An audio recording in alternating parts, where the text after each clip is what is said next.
Hi, I'm Billy, the photo brother. And I'm Dan, the video brother, and this is Stack Talk, the podcast with the Rail Brothers. We talk about big trains, small trains, old trains, new trains, and everything in between. So today, we're going to talk about mostly the biggest gathering of small trains in North America, the Amherst Show, the Amherst Springfield Railway Show, the Hobby Railroad Show. Model Hobby Show, There's no model in the name. It's just Railroad Hobby Show Railroad Hobby Show, in Springfield, Massachusetts. the big one at the Biggie. The Biggie. Yeah, it's the Biggie. I feel like we definitely are like radio guys where we say that. The Biggie. But yeah, we went for a first time this past weekend, so it's fresh in our memory. And it was eventful in that basically half the event we couldn't be there for because there was a big snowstorm that basically took out, I think, like half the country or so. Yeah, a big chunk of it. Oh my goodness. Yeah, so like we had to cut it short. We only got to be there on Saturday, but it was pretty cool. Although truthfully, I wish I could. I don't like we did. We definitely only scratched the surface of what we saw. Like we basically ran through each of the buildings to see each thing. Um, but we did do something cool where um with the Upload Express modelers, we actually got to show our modules. If you've been following along, we've been making little T-Track modules as part of the Upload Express modelers to kind of promote how easy it is to actually start the hobby. You don't have to need a big giant, you know, big model railroad like this behind me. You can just start out with a little like 1 foot by 1 foot by 1 foot piece, and you can scenic it and everything like that. And we brought those to the show, and all of us Upload Express modelers, there were about four of us there. We all connected up with T-Track modules and connected up to a bigger T-Track layout, and it was really cool. It was our first time showing a show like this at a big show, so it was pretty cool. Yeah, so Billy, what is the Railroad Hobby Show? The Railway Hobby Show. It's done by the Amherst Railway Historical Society, I believe. They've been doing it, I think, since the '60s. Is that right? Um, Sounds right. I feel like you just quizzed me. Like I don't know. But yeah, it's been going on since the '60s, and it's the biggest one in North America, as far as we know. Um, it was pretty cool. But yeah, as I said, we only got to be there for 1 day. I don't know. What were your thoughts? Well, I just want to give like a high level overview of like what the show is, I guess, Oh, right? okay. I thought you were just Yeah. like, what? Yeah. Well, it's in like 5 separate buildings and stuff like that. It's massive. So So it's like, the largest model railroad show in North America, maybe the world, but at least the U.S. Right? yeah, It's probably the oldest one. It's it's the show where, unlike most other train shows, where maybe you might have like one or two manufacturers there. This is like all the manufacturers oh come yeah, together in Springfield at this large exposition center. In addition to a large gathering of operating layouts, so it's gonna be like a lot of modular layouts, hmm as well as a bunch of like vendors that you might find at other shows. Like usually, I guess we go to the Greenberg shows because there's four of them right around us, and they're pretty big, and they've got a lot of great vendors. But this one had more of the manufacturers. You could kind of talk with people more, yeah. and at the Greenberg shows, they're great. You can run into people you know, but it's really mostly about trying to get good deals on stuff and acquiring stuff for your model, your collection. At least to me, that's what it's mostly about. And This there's one's usually like a a few much bigger operating social layouts there. aspect, right? Yeah, this one had massive operating layouts, huge. Yeah, Like and of every scale you can imagine, even S scale, even S, the best scale, special scale. the special scale for special people. Just like you, Danny. It's the perfect size between O and HO. It's Mhm. it's like toy. Has nice robustness of a toy train, but with the detail and prototypicality of a model train. It was It's funny. great. Somebody yesterday on Blue Sky was trying to convince me to do S scale. Uh, Really? yeah, Oh, that's awesome. For yeah. for what in relation to like your your Oh, your well, your what board was it? I books or had remember how I like so going into this, I bought a N scale Atlas GP40, and it was a non-sound. It didn't have sound or anything in it, but you can easily drop a decoder in it. I got the wrong decoder, so I was like, okay, well, I got the right one when I went to the show, but now I have the old decoder. I could just return it, but I had the idea of like, maybe I can go look out there and see what can take this decoder, and it's like an E24 decoder. If it's an E24 plug, it's a what is it? ESU decoder. So it's a pretty decent decoder. So that's just like, let me see if I could find another engine that I could just drop, that I could buy online and just drop it in. And then I kept coming up with like either the ones I wanted didn't accept that plug, or they're just not around. So it's like, for the prototype I'm modeling with it that I'm planning to model, it's like, those I can't really put them in. And so I posted a thing where it's like, why is it I want to impulse buy an engine and I can't find one? That's a problem with the market, Billy. Well, the market will find a solution. Exactly. Well, Probably. Truthfully, there's a solution coming, but it's just not an instant solution. Yeah. Somebody posted be like, well, another thing, you can always just change scales, and you can go to S scale.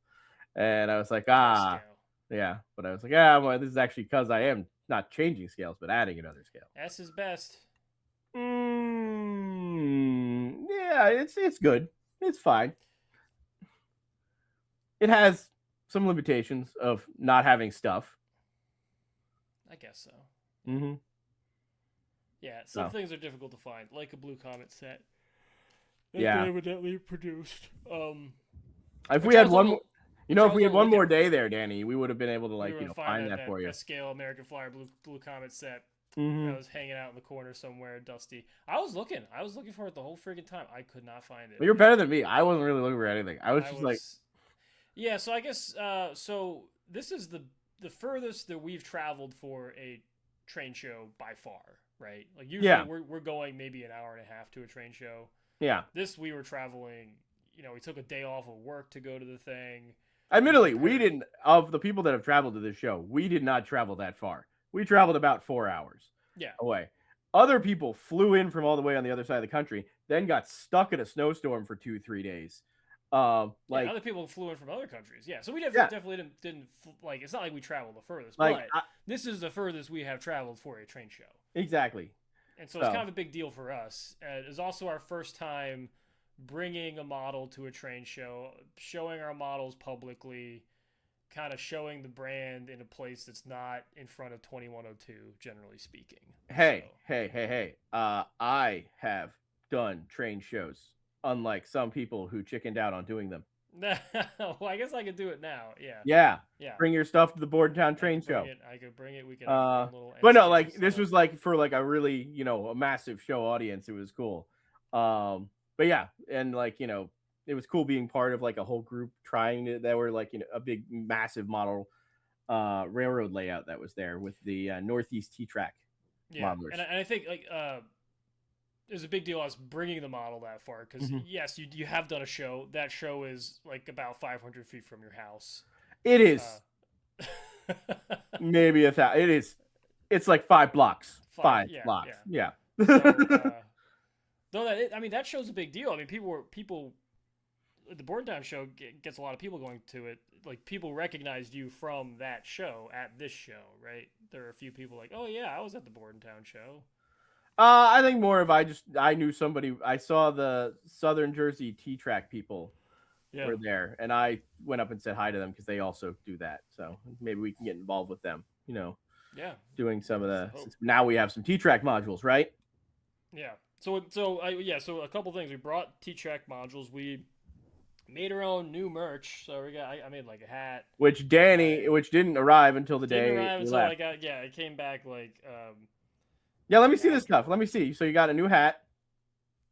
Yeah, we got a new hat for me. I got a new shirt, right? So I got shirts. Look at that. Brothers, and then on the back, it's got our popular 20 Broadway Limited graphic, which I kind of like. I also got this hat here, which is a corduroy hat. Where's my merch? Where's my shirt? And then for Mia, Oh, I see how it is. I see how it is, Danny. No shirt for Drew. We got Mia this hat here. So yeah, also we went up with Danny's wife Mia, aka as Danny had AKA named her, the third rail. The third rail. Now she's very important in this situation actually. Because she made us go to cheese shops. Very important. And she made the logo for us. Made the logo, but also more importantly, she painted a ton of stuff on this. She was really integral to making these modules, or at least Danny's module. I did mine myself. Mine was only a third of the size of theirs, but whatever. Also, it's not the size that matters, Billy. If you come, and now I have a bunch of these stickers, so if you see us anywhere, ask for a sticker. Yeah, I got them. You know what? It was really I think my big takeaway from it is it is less important that show about buying and selling stuff, right? It's more about camaraderie. Oh yeah, it was great talking to people. Because the Greenberg shows are not like that. Yeah, right? They're very business. It's very business. Like, you got the cash. You're there trying to haggle with people. This is not really the show for haggling, from what I could tell. I think you could have. I think you could have, but like, I'm not. I don't know. This guy like brought his crap from like halfway across the country. I'm gonna talk him down $5 on a hat or something. No, I'm not gonna do that. If it's the guy from like he brought it in from he came from Conshohocken and is going to Edison or something. Yeah, I'm gonna talk that guy down $10, whatever. Really, I'm sure we could have gotten some real good deals, Danny, if we stayed around on Sunday. Yeah, Sunday probably would have gotten good deals. But it was really heartwarming because the social aspect of it surprised me of how many people you knew, right? Yeah. And I was a little bit skeptical of the sticker culture. Mm-hmm. So there was a sticker shock. You were skeptical about the sticker culture. Wait, there was a sticker shock of your sticker culture? Of the sticker culture, yes. It was shocking how many stickers I got and how many we gave away. It's really cute. It's adorable. It's wholesome, right? This is wholesome I got them all right above my head now. So, and it was a moment when there was a lot of turmoil in the country overall, but we were all really cold in these 5 buildings in Springfield, frickin' Massachusetts, all there for trains, all sorts of different people. And we're, trying to build camaraderie, and we're showing respect to each other by giving each other, well-crafted stickers and invitations to operate on each other's layouts, which is I just thought it was really wholesome. It was great. Yeah. No, it was really cool. Like, I love that. Like, it was a fun aspect of it. I wish I got more stickers, actually. There's a few people I know I talked to beforehand. I was like, hey, we need to meet up and exchange stickers. Yeah. So, and we didn't get to do that. But so I need to figure out what to do with my stickers. I put them right here. I think that's cool. I feel like Mia can inform my stickerdom. So some people put them on their laptops. Some people put them on, if you have a toolbox that you bring, especially with N scale guys. I guess I'm one of them now. I saw Dennis had that. Yeah. I guess I'm an N scale guy now. Now it seems like you're more interested in building out your modules than you are. So I'll come back to that. See, N scale is pretty cool, right? I'll come back to that. It's cool, but so you can put them on your in the knack boxes that you use to move the stuff around. But you could, a lot of people put them on the edge of the layout or something like that, or put them on, somewhere they can be seen, kind of thing. So so you can be like, oh look, here are the other people I've hung out with, or I've gone to their railroads, or I've talked to them and stuff like that. It's really cool. I don't know exactly where it started, if it started at shows like this or it started online, but I came across it when I was on TikTok with a bunch of people, and they would just mail them to each other. Other railroad creators on TikTok. So if anyone wants anything, I can mail them to you. So that's great. So it'd be fun. I'm exceptionally lazy and probably won't mail anything to anybody, unfortunately. I don't know. Billy, fun. You've got the energy for that and the good handwriting for it, perhaps. My handwriting's awful. Danny, we are related. The handwriting's terrible, bro. Handwriting's terrible. Yeah, so that was great. We got to talk with a bunch of people. So yeah, it's not, to me, it was the other surprise was that it wasn't really a great place to buy equipment, at least to me. I didn't see any deals there that were like, wow, this is great, or I didn't really see anything. Truthfully, I should have gotten that when I was looking at the Motorman. That was a pretty good deal for the Motorman. I should have gone back there and gotten it. the IO scaled engineering one. Yeah. Like I think they said it was like only 120 or something like that, and that's I think pretty good for that if I remember correctly. I think it goes for like 150. So I was like, should have probably gone back for that, but I could be completely wrong. Don't anyone quote me on numbers. I'm Yeah, so for me, it wasn't the surprise. I was kind of expecting there to be more collection vendors. I guess people selling. I old think there were collections. people like that. We just didn't really go to them. Yeah, I didn't see a whole lot of it. So Yeah, like 'cause I I was like, like I know there were whole areas of that one, the Better Living Center that we just didn't hit at all. yeah. I mean, I did go back and looked at it, and so I guess that's the second surprising thing was like I didn't really buy many trains at all. I bought one $30 boxcar from Home Rails, which was Yeah, cool. I was expecting to drop serious change on trains. I think that I did buy I bought $100 something, but now I forget what it was, which is hilarious. What was that? hat. Oh yeah. So I guess that's the number 3 thing is that I spent a bunch of money on clothing and apparel, which was surprising. Oh, I bought a kit. I bought a kit from Oh, what kid you buy? custom. I bought a small skyscraper, N scale skyscraper from the. I forget the Oh, name of okay, them, cool. but they're the guys out of Baltimore. They do really nice. Yeah, for like kits, custom model. I think it's just Design, custom something. models or something like that. Yeah, Here, something I like think that. I took a photo of them. They're in the thing. Let me go Oh, find them, and then yeah. we can look them up. Yeah, let me know when you got it. But yeah, and then the other thing was the apparel. That was the other. So let me hang on a second. Hang on. So I gotta take off my stuff. Hanging so on, I I am hanging. Ah, I'm authentic- hanging. authentic engineer hat, and I learned a lot about the hat apparel from this guy. Was it LaSalle? Yeah, I think it was LaSalle. Yeah. LaSalle, yeah. Who then just gave me this hat. I bought it. It was like $70. I think it's a nice hat. Which one do you think I should get? There you go. There's the hat. I think I got it a little too tight. He recommended not going this tight, and I didn't listen to him, and I probably should listen to him. But yeah, I got this hat, and then in addition, the piece de resistance. Went to the Danbury Rare Museum, which is I think it's called the Rare Museum of New England. Is that actually the real name of it now? I don't know. I always called it the Danbury.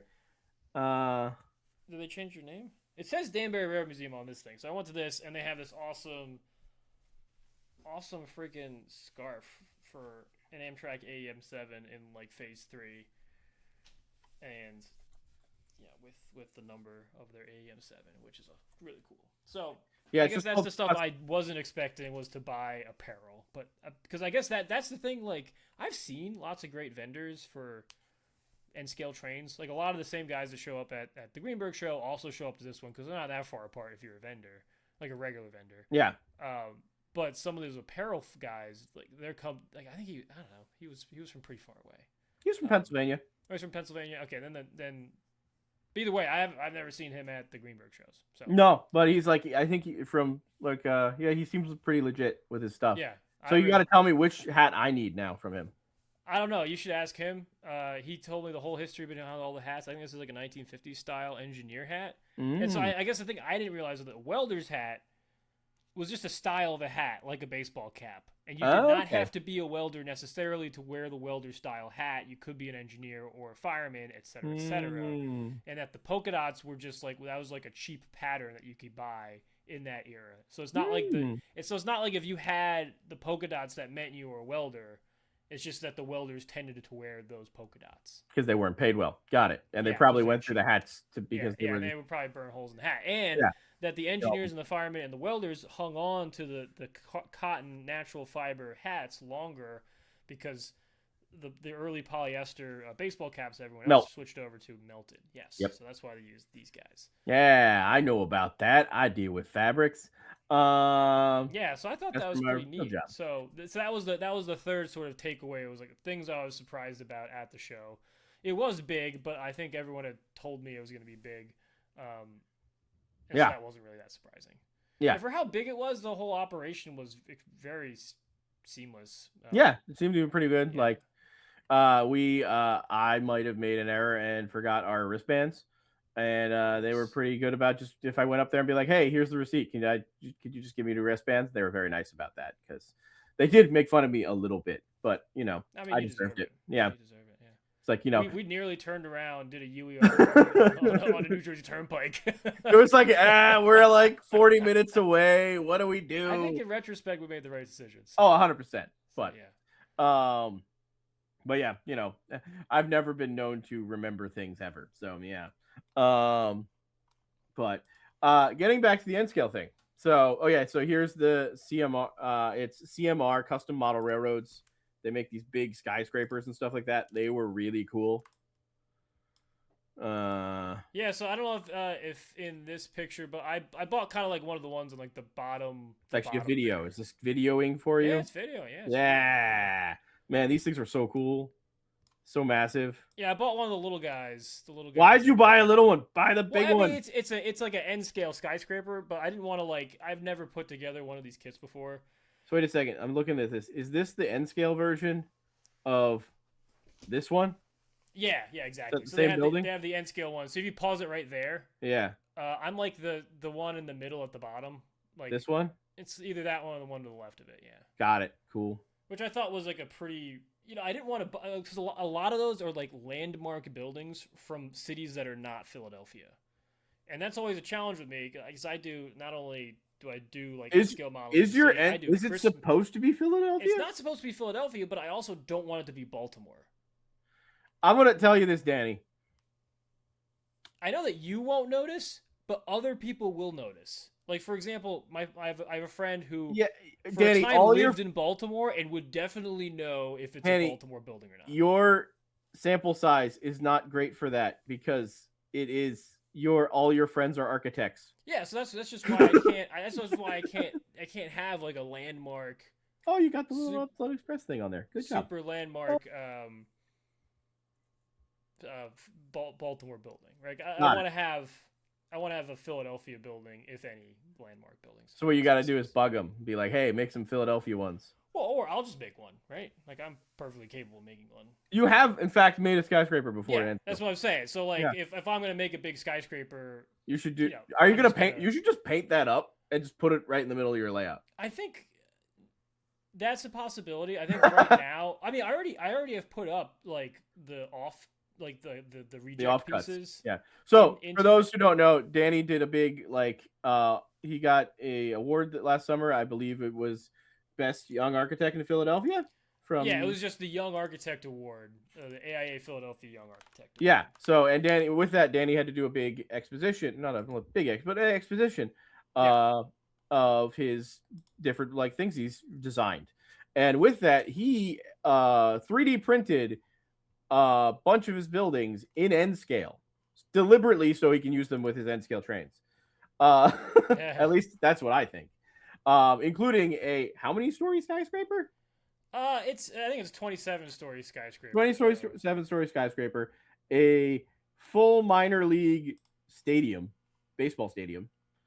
And what was that little one? There was that little one too, right? There's a little one, like this big. I had a few buildings. I think I can hang on. Let me share my screen real quick. And this does tie in with our. We're gonna tie it in. We're gonna bring it all back. Bring it all back. So, yeah. Yeah. And so I ended up I guess it's funny because I chose to do my thesis project in college, which was more than 10 years ago now, in N scale, and that has since reverberated through my career professionally and now my hobby. So that now I'm very deep in the N scale, right? So if you can see right there, it's kind of my crappy foam cut model of City Hall, and then behind that you've got a picture of a skyscraper I did. So that was all 3D printed, and then I did over here on the right a 3D print of the Syracuse Mets stadium that I worked on a few years back. And so there's the Syracuse Mets. So now I put a French cleat on that and I hung that up in my front room. It looks really cool. It does, yeah. But I will tell you that this process definitely taught me a lot about 3D printing and model making in N scale. So I got a lot of and it also taught my wife, because basically what I would do is I would be in the office printing this stuff, or I'd be at home printing this stuff. And this has got to be 30 or 40 individual prints in this one image right here. And so we got pretty good at gluing them together and cleaning them up to make them look relatively presentable. And then we also did some minor ballasting and painting, kind of bench work underneath it. So we got pretty good at that. and that became a sort of precursor to us being able to kind of make a nice N scale module now, which is what we did. We basically applied this sort of architectural logic, which is this sort of abstracted, like, no materiality thing, and trying to make it as perfect as possible. And then we had the opportunity to apply that and make it like dirty and nasty and realistic and like evocative of history and memories in ways that these architectural models usually don't like to do. And so it was really fun. Yeah. So this is so potentially this, I have this in my basement now, and I have like little bits of this that are part of the layout right now. But I mean, I know how to print this in N scale. I think the intent, if I were to try to put this actually in my model railroad, is I would do it a little bit differently. Instead of these are all printed as like solid blocks because I didn't need to put the interiors in them. If I was doing it for my layout, I think I'd print them not as solid blocks with like interior walls and things like that, which would save on some of the cost of printing printing and all that kind of stuff. So yeah, and here's some of the detail there. I think my tradition going forward is there's got to be an N scale MG in every single one of my models now. Well, that going forward, that's the way it's been. Yeah. So there's MG. I don't know, man. Like that's an MG in this one, and now there's an MG on the modules. So like I forget. Did you put an MG in somehow in the city hall or no? There's no MG in city hall. Oh, okay. Yeah. Didn't crash one into the basement of it or something. No. But all right. Well, talking about Danny, he did all that. I forget how we got on that topic. Oh well, basically that was a preamble to our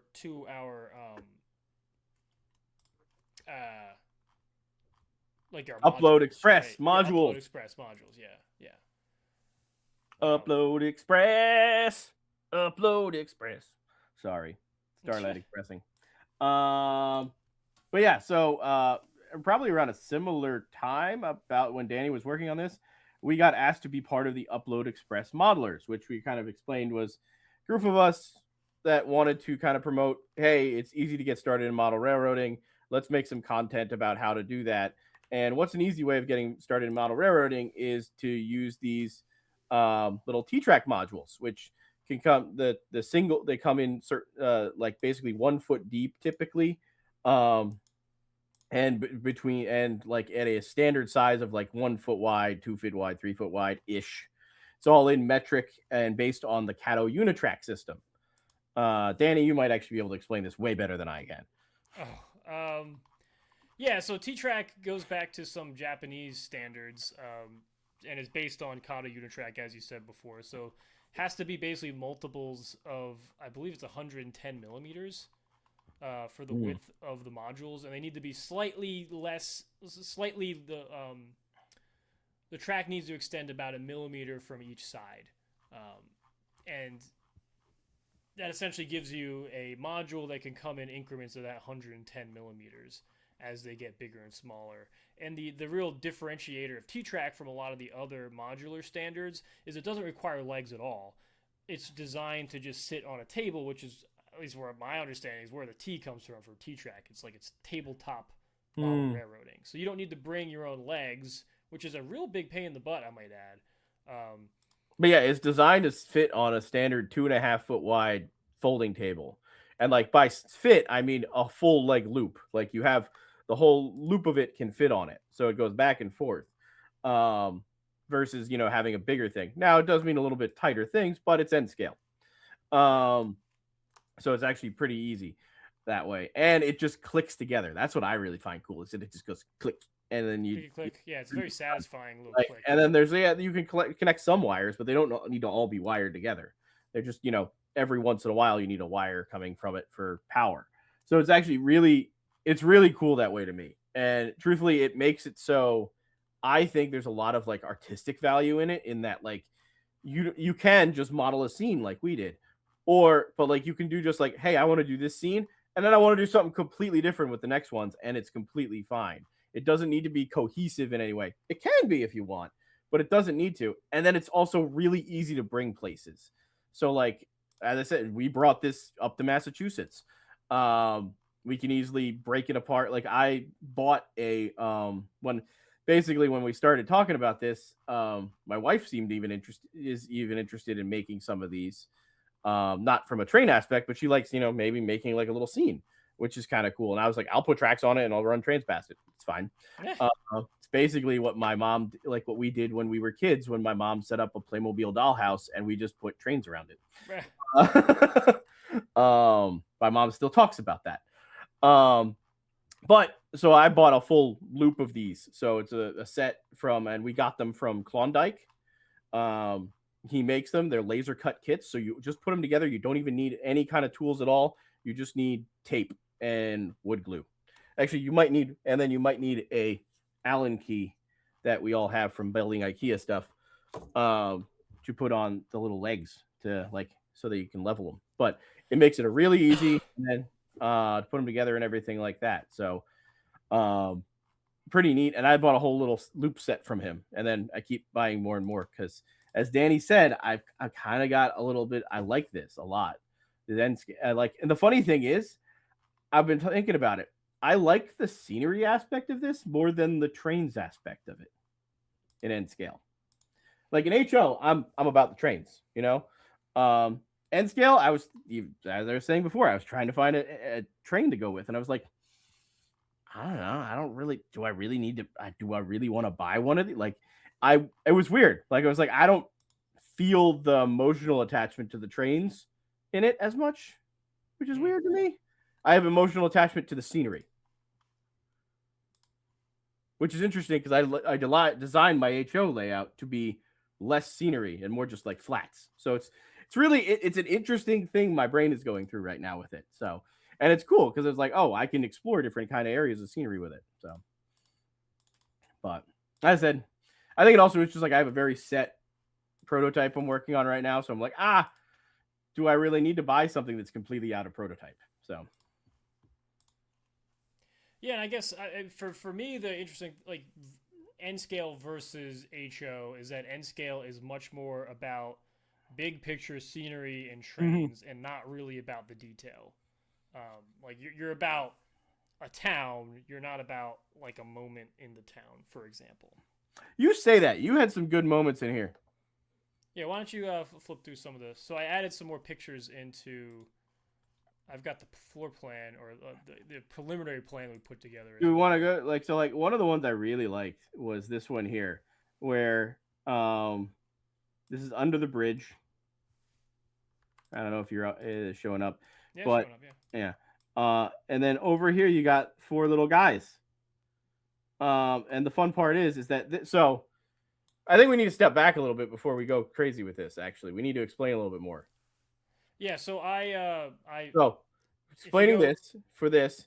So these 4 little guys, that's Danny and his friends.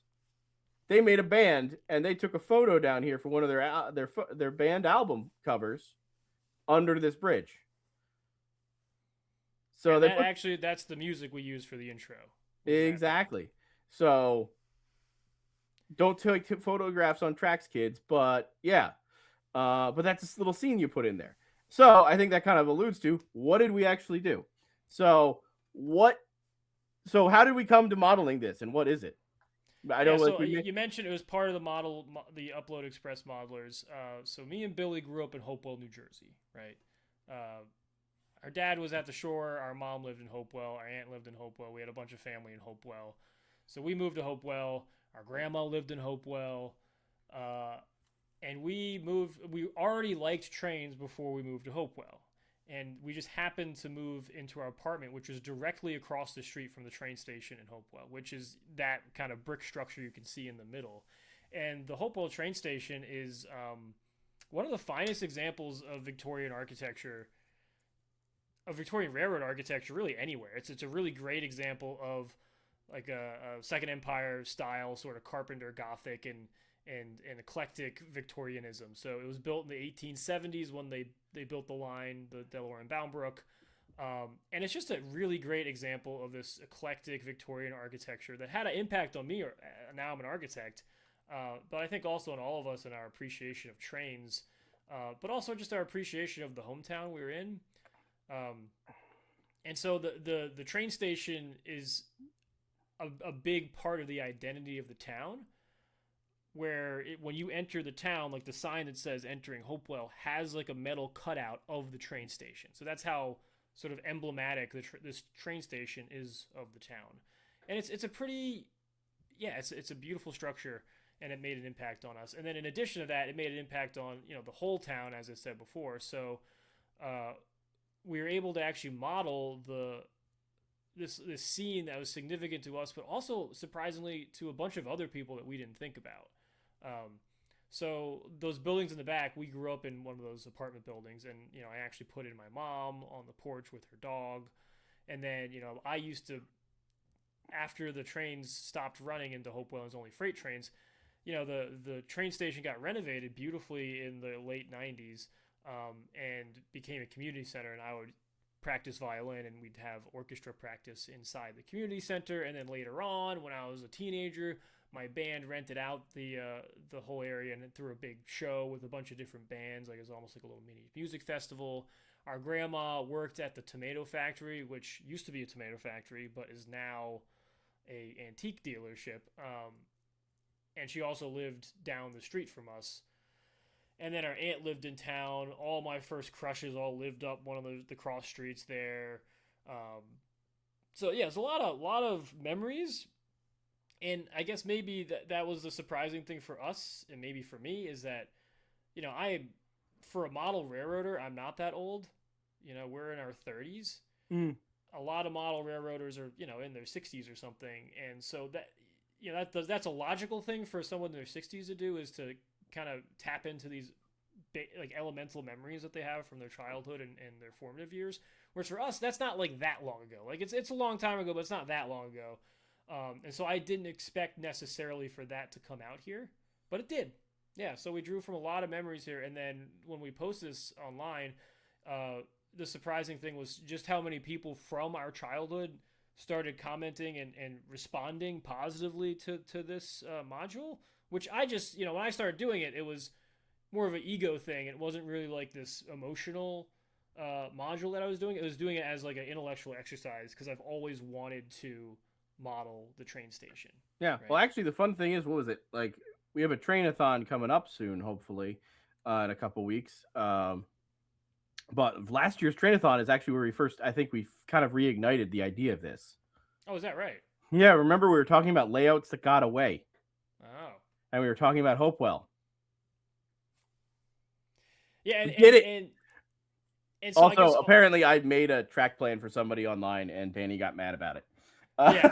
So I guess to put a pin in that is, like, on one hand, we did put this together in like a month, basically. In Rail Brothers fashion, we were late, and we had the rush to get the whole thing done. So basically, most of it got done in the last month.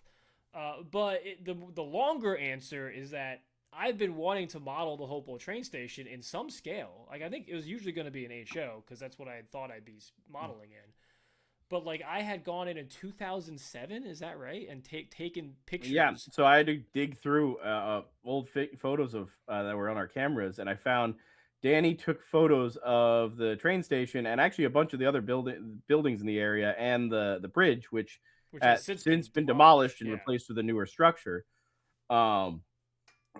That in 2007, with the idea of, like, Danny at some point would want to make these.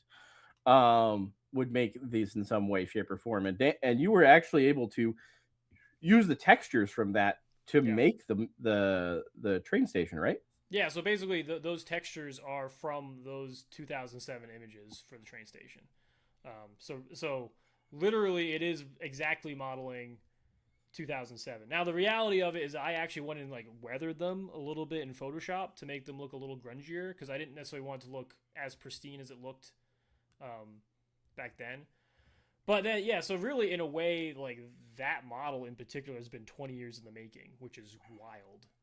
And I know I went back later and I actually measured things. So I started making a SketchUp model, which is like a modeling software on the computer. And then I used that as the basis to bring it into Revit, which is an architectural modeling program. And then from there, I built it in 1:1, and then used a lot of resources from the Hopewell Valley History Project. And also some of the resources on YouTube and whatnot. There's a presentation that the restoration architect gave about about the train station that I was able to mine for information, especially about like the layout of the second and third floor and some of the history about that. It always looks so weird to me with all Yeah, well, the the like supports. And support. then I basically used all of that, which is like 20 years of my own research and then also a lot of kind of collective research by the town, and applied a lot of the techniques that I learned from both making my thesis stuff, like all these crazy 3D prints I did in N scale, uh, and also some of the prints we did for Billy's daughter and her dollhouse, and Hmm. combine that with some of the modeling techniques that I've picked up over the years and things that Mia have picked up, and basically use the texture and printed that out on an inkjet printer and just pasted that to the outside of the building, but also still modeled all the details so that you know the technique here was supposed to be the best of both worlds, because there are a lot of kits that are like the paper kits and they're just flat, right?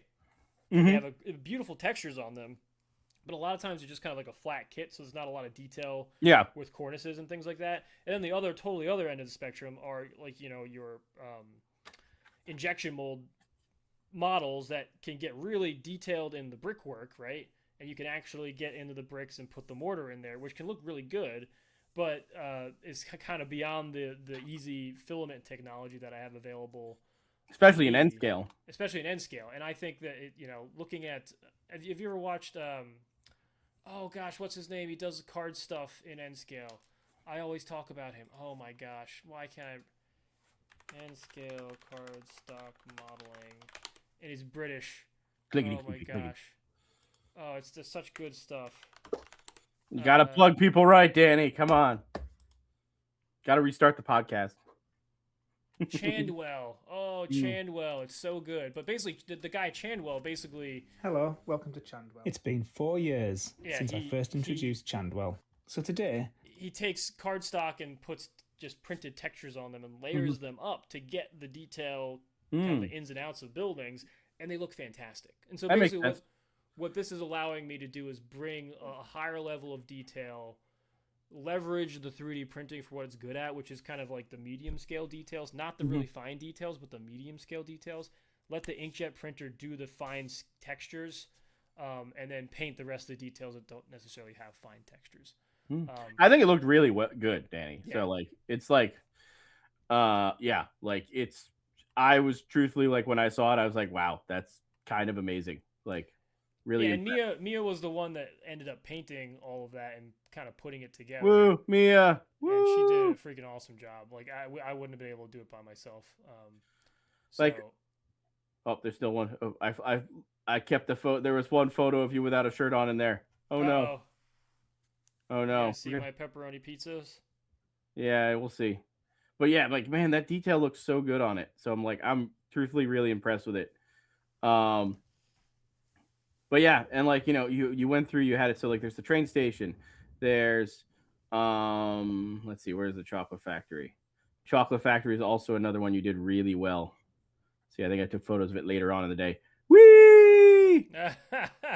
We're scrolling. Hopefully, there we go. So this is the Hopewell Dainties factory. Hopefully it loads. There we go. Bonbons, chocolates. Yeah, so the cool thing with that is that if I was doing the traditional injection molded sort of model, so basically you'd have to print that out anyway to get that on there, right? Like you print it out, make a decal or something, and apply it to the building.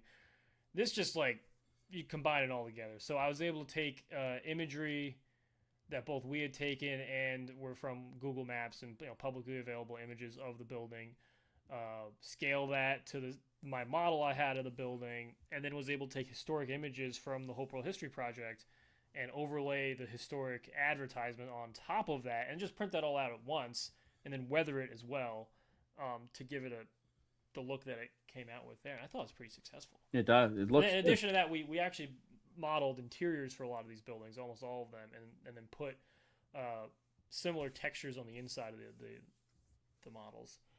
And then drilled holes in the bottom. We should have done that beforehand, but it put a lighting kit inside of it that ended up looking really good. Let's see. I think I took some photos that kind of emphasize the inside stuff. Yeah, and then all the buildings behind, like the train station and the train shed, were both all custom models.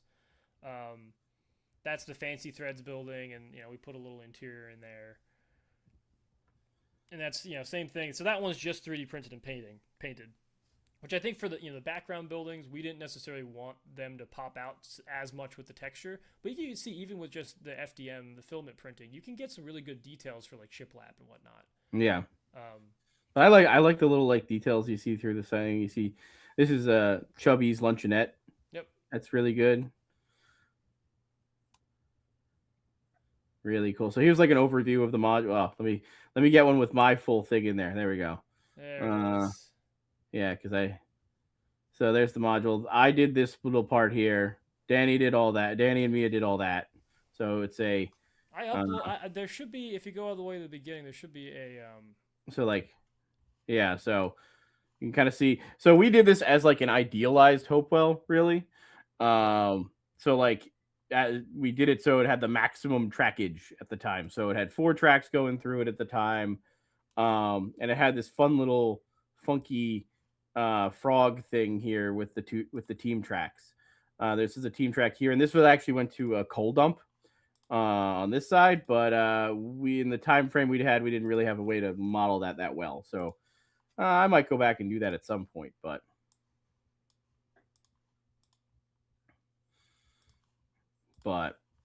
yeah, here we go. Here's a good one. So this is the tomato factory we were talking about. And this is the thing. This is the little one I did. So I did things kind of like the non 3D printed way. So I did it. So these are both Walther's kits, a little tower kit. And this was I think it was like a freight depot or something like that. But yeah, I was able to alter it a little bit and make it into the tomato factory. So that's kind of like how you would, if like most modelers would do it. So it was pretty, painted it, the normal way with just acrylic paints. I think it turned out okay. Yeah, I think it turned out great. But truthfully, we weren't really before this. I did my Inglenook before this, but I know before this year we really weren't like. We hadn't done much scenery, so this was kind of like hey, we need to get over that hump and do scenery. So, let's see. Do I have another? Here's the back of it. There you go. A little back of it. Did some static grassy stuff. Made trees. Put some ballast down for the gravel parking lot.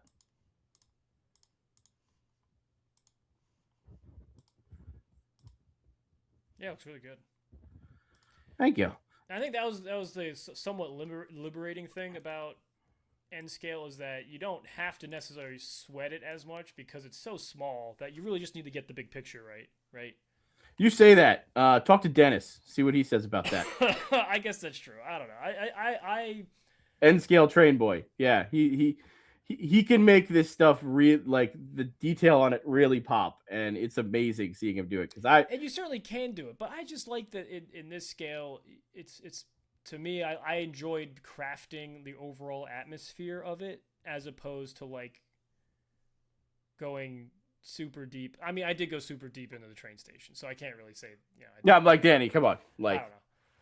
I just thought it was if I did it in HO, like the train station would be twice the size, right? Yeah.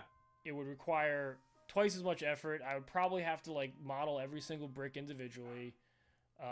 And I probably wouldn't have done it, right? Because it would have been more prints out of my thing. Anyways, let's all say that for my particular situation right now, N scale makes a lot of sense. Yeah. I think it does. So, yeah. So as I said, it's an easy way to get started in the hobby with it, and because you don't even need if you want a full loop of track, all it takes is maybe 3 foot, 3.5 foot by 2.5 foot space that you could set up temporarily on a folding table. And really, you could just use one of these and build some scenery, and then you go to a show or meet some people, and you just hook it up with them, and then you can run whatever trains you want on it. It's really neat. I like it. It's really cool culture that way. As you can see here, we got these are the RDCs that we got. They actually went through Hopewell. These specific numbers too, right? Yeah, we made sure to get we got them from Rapido, and they came from Rapido without any numbers on them, which which normally I'd be like, why? But now I'm like, I get it, because now I can actually put that. But they gave you the decals with them, and they had the number, and we looked at all these old photos of Hopewell, and we're like, it's that one, and that number would have went through here. So, and then I put them on, and man, I've never decaled something in N scale before, and that putting number boards on one of those things, that was a little tough, but truthfully, not as tough as I thought it was going to be. It was actually, not the toughest thing, truthfully. So, but as I said, N scale, I like it. I like it. I gotta say, yeah. I feel like, I don't know. Am I betraying my HO people? It's no betrayal. It's just different flavors. Okay, it's okay, baby. It's okay. Yeah, it's definitely. Yeah, I think, we wouldn't have been able to do this in the same amount of time in HO. So I think there's something to be said for that. So it's pretty cool we're able to do that. Big shout out to the Modelers Express Upload Express modelers. Yeah. And okay, so I'm sharing the floor plan. There's a track plan we did now. This is really rough just in AnyRail, but you can see Billy's module is that bit on the left. Let me see if I can bring up the... Can you see my cursor on there, Billy? Yeah, I can. Yeah. Okay, so yeah, Billy's module is this one with the tomato factory and the tower. So that's just a single module, and then we had a triple. So in retrospect, I think the triple is a little bit unwieldy in most situations. If we could have done 2 doubles, I think this would have been better. The reason why we didn't do that was you can see it would have been tough to break these modules up. You would have had to switch. You could have probably done I guess the station sits on that. I was gonna say you could have maybe done just 2 doubles, right? But I was actually thinking you could do a double and 2 singles, but you'd have to like mess with where the train station is. Yeah. Well, I think 2 singles, two doubles could have worked because it just would have been tough to connect that. The switch, but it's probably doable. Yeah. Because we didn't. This is our first time really putting together more complicated modules that aren't just the standard 2 tracks. So I guess that's to say the standard is just 2 tracks in the front. That's it. So the 4-track main line is a bit more complicated. In addition, the switching. So we didn't know how, if once you stray from that, how that would connect. Turns out they connect pretty easy. We probably could have made it work. Yeah. But the triple is just a little bit too big for the small car that we have. It does fit in it, but it's a little bit bulky. Especially when there's me in it as well. Especially when Billy's in it. But it just barely fits in the back. And the other challenge with this is to get the track spacing right, which is based on Kato system. Kato uses 33 millimeters track centers, and to get that consistent spacing among all 4 tracks, which is what Hopewell had at its peak, we had to use a number 4 switch. And the number 4 Kato switches are a little bit temperamental, and then we weren't as careful as we should have been with the initial ballasting. And I know we gunked up a couple of the switches and had to replace them, and that's not cheap. Here's the thing. We hadn't even ballasted yet. That was they just didn't work that well. They just didn't work that way. Yeah. So the number 4 switches, as we kind of knew that going in it, but the number 4 switches were a little bit troublesome, but we were able to switch them out for turnouts that worked a little bit better. And they actually at the show they worked well, right? Like we didn't really have I think most of the issues we were having with it is when we set it up on our test one in your basement. Yeah. Is that we had a curve going right into it. Yeah. Which had some trouble. Although they had the curve going right into it originally. I think it was a leveling problem before Andy's stuff came in. So yeah, you're right. It probably was a leveling problem because we were like on those wonky tables that we were trying to set up now. And then I immediately that night just went to Home Depot and bought a folding table. It's like, no, I'm not dealing with this anymore. Don't tell anyone in our family because then they're going to want to borrow the folding table. Yeah. Yeah, and I guess the one challenge with this for me was this crossing, this 30-degree crossing. Kato doesn't make that, so we had to come up with something else. I tried to buy... Kato makes transition tracks that transition from Kato to Tomix tracks, but that ended up not fitting, so I had to like regroup at the last second. I ended up getting an Atlas crossing and had to like ballast that by hand, and I didn't know how to do that. That bit did not turn out great, but was still able to make it work. So I think it looked fine. It looked fine, yeah. And then funny enough, there was supposed to be a signal bridge here, and that only just came in like today, right? Oh, it didn't even ship yet. It's shipping today. It's shipping today. That's hilarious. So funny. But yeah, we kind of put this together quite quickly, and I think it turned out pretty well. I mean, I think it goes from that, Billy, you had published a track plan similar to this somewhere, and I got all pissed off about it because, like, Billy, I want to make that first, and some guy's gonna make Hopewell before I am, and then I suspect they haven't finished it, right? I don't know. I haven't seen anything. It was on Reddit, so We should probably post our stuff to that chain and be like, well, it would look something like this. Oh man, you're a dick. But yeah, I don't know. I have no problem doing it. I think the guy will have fun with it. It's a really cool thing, and I was like, I kind of wanted to explore how to do it anyway, and Well, it got that's us one way to started get on me it. to do something is if someone else is going to do it first. It's and I have to probably like one of the best ways to do it. Yeah. No, and there's nothing wrong with someone else modeling it. I just wanted to make sure that I don't know. I just wanted to do it, I guess. Yeah, you wanted to do it. I've been wanting to do this for 20 years, and we finally did it. You finally did it. Finally. So, and then you would like taken measurements of it in like 2010 or something. You were saying so like you had drawn it up in like CAD or something like that in or SketchUp. Yep. So, but yeah, no, I think it was a really fun experience. It was cool doing it. I think we need to try to figure out somewhere else to set it up. Where we can like somewhere maybe in Hopewell to set it up. Maybe it'd be cool to figure out a way to set it up in the train station. Yeah, that'd be great. Yeah, like I was thinking, like if we can set it up in the parking lot, even then we can have a photo of the train station and then the real train station in the background. Yeah, that'd be pretty cool. That'd be very cool. Yeah, I gotta get my T1 working. Yeah, you do. Send it back to BLI. It'll take them. It takes them a few months to do that. I think I actually have a Mikado that's due up for. We'll see if it should be processed soon. So. Yeah, we were able to talk to the BLI folks, which is great. Yeah, they gave me a hat. They gave me a hat too. It was great. Yeah. Woo! Hat. Yeah, so the Amherst show, I think it was a success. It was a bummer we had to leave early, and that was like a whole thing. And I think we made the right call. From talking to people, I think we made the right call. Mia,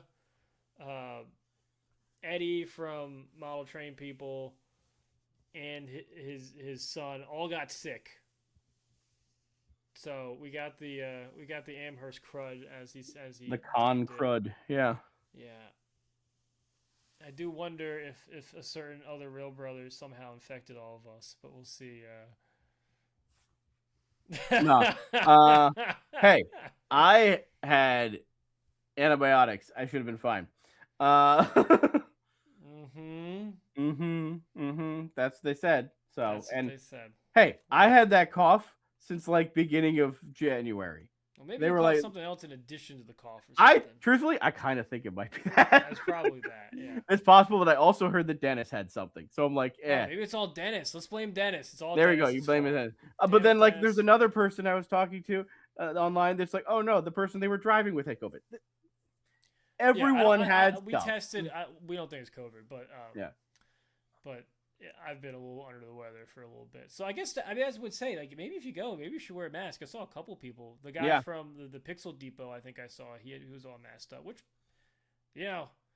if you're sick or if you're going there and you don't want to get sick, there's 20,000 disgusting model railroaders there, spreading the germ wealth.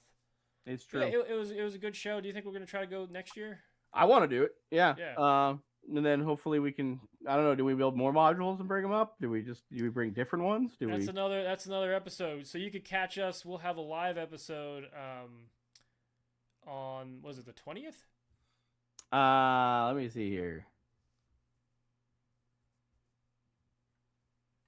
Where's the calendar? I believe it's the 20th, right? It's Friday. The 20th Friday of February. Friday.